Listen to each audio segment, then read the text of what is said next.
जय श्री राम मित्रों, स्वागत है हमारे महाभारत धर्म ज्ञान चैनल में।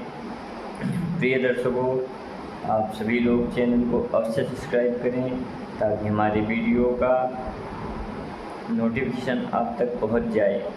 पूर्व में वीडियो में हमने बताया जन्मेजय को देवताओं की कुटिया शर्मा का श्राप कैसे मिला और सुतस्रवा के द्वारा सर्पणी के गर्भ से उत्पन्न पुत्र सोमश्रवा को जन्मेजय के साथ भेजना। इसके आगे की कथा अब हम कहते हैं।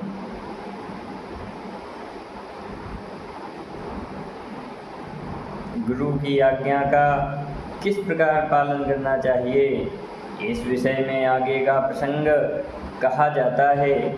इन्हीं दिनों आयोध्योम नाम से प्रसिद्ध एक महर्षि थे। उनके 3 शिष्य हुए, उपमन्यु, आरुणि, पांचाल तथा वेद। एक दिन उपाध्याय ने अपने एक शिष्य पांचाल देशवासी आरुणि को खेत पर भेजा और कहा, वत्स जाओ, क्यारियों की टूटी हुई मेड़ बांध दो। सा उपाध्यायेन संदिष्ट आरुणि पांचालस्त्र गत्वा तत केदारखण्डं बद्धुं नाशकत।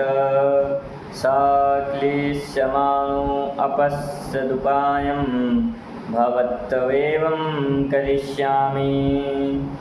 उपाध्याय के इस प्रकार आदेश देने पर पांचाल देशवासी आरुणि वहाँ जाकर उस धान की क्यारी की मेड़ बांधने लगा, परंतु बांध ना सका। मेड़ बांधने के प्रयत्न में ही परिश्रम करते करते उसे एक उपाय सूझ गया और वह मन ही मन बोल उठा, अच्छा ऐसे ही करूं। सा तत्र संविवेश केदारखण्डे शयाने च तथा तस्मिंस्तदुदकं तस्थो। वह क्यारी की टूटी हुई मेड़ की जगह स्वयं ही लेट गया। उसके लेट जाने पर वहाँ का बहता हुआ जल रुक गया। ततः कदाचिदुपाध्याये आयोधौम्यः शिष्यान् पृच्छत, क्वा आरुणिः पांचाल्यो गत इति। फिर कुछ काल के पश्चात उपाध्याय आयोधौम्य ने अपने शिष्यों से पूछा, पांचाल निवासी आरुणि कहाँ चला गया। ते तं प्रत्युर्चुभर्गवस्त्वयो प्रेषितो गच्छ केदारखण्डं बधान्यति। सा एव मुक्तस्ता शिष्यान् प्रत्युवाच, तस्मात् तत्र सर्वे गच्छामो यत्र स गत इति।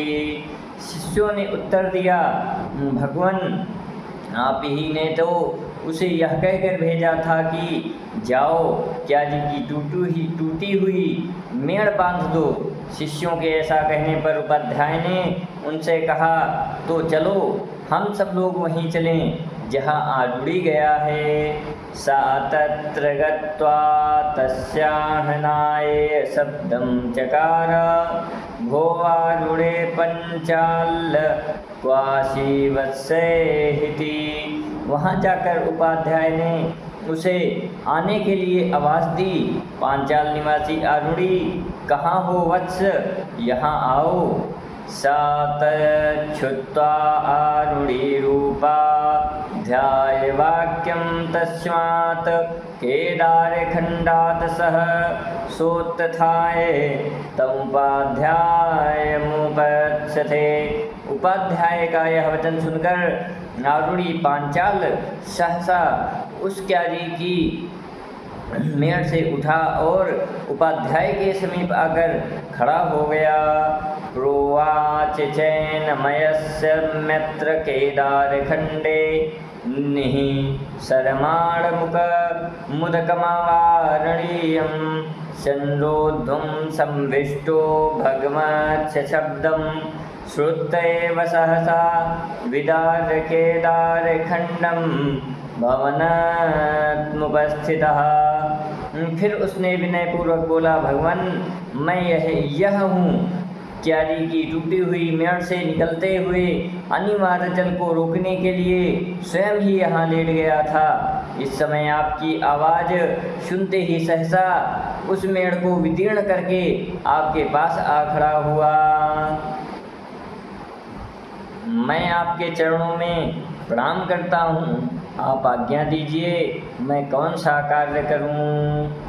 आरुणि के कहने पर उपाध्याय ने उत्तर दिया, तुम क्यारी की मेड़ को विदीर्ण करके उठे हो, अतः इस उद्दलन कर्म के कारण उद्दालक नाम से ही प्रसिद्ध होगे। ऐसा कहकर उपाध्याय ने आरुणि को अनुग्रहित किया। साथ ही यह भी कहा कि तुम मेरी आज्ञा का पालन किया है, इसलिए तुम कल्याण के भागी होगे। संपूर्ण वेद और समस्त धर्मशास्त्र तुम्हारी बुद्धि में स्वयं प्रकाशित होंगे।